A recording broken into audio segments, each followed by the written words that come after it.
Purple Blood was, I believe, I proffer to you, was the last song that I wrote for the Seer album. It was written well after the sessions were underway. And I wrote the song when I was on tour with the Pumpkins, and we were touring with our friend and fellow artist, Noel Gallagher. I'd been given a guitar years ago by a guitar company I shall not name that told me they wanted to make a signature guitar with me. And they sent me this cool prototype, and then I never heard back from them again after I sent the email saying, I really like this and I'd like to do this guitar.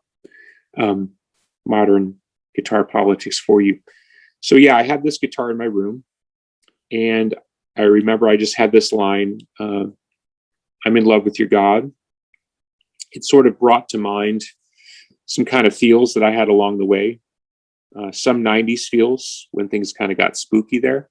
Some 80s feels when things got spooky.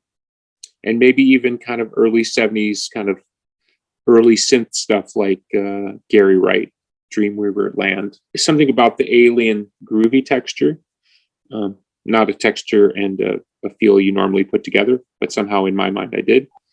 It's an interesting song because it starts kind of both aggressive in the sense of the lyrical nature and the kind of the inner underneath groove. And then it goes to kind of what you'd expect a Pumpkins chorus too. It kind of gets a little bit bigger and a little bit spookier. But then it goes to this really beautiful acoustic part, which Katie does some beautiful background singing and arrangement for.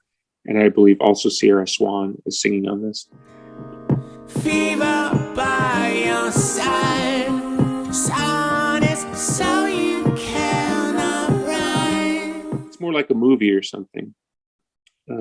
I can't say it turned out exactly the way I like, but sometimes songs are like that. They go where they're going to go, and you just kind of accept it. And sometimes it's a good methodology because years later, you almost appreciate that you didn't overdo the song. It kind of is what it is. A song like I comes to mind, and it's not overdone.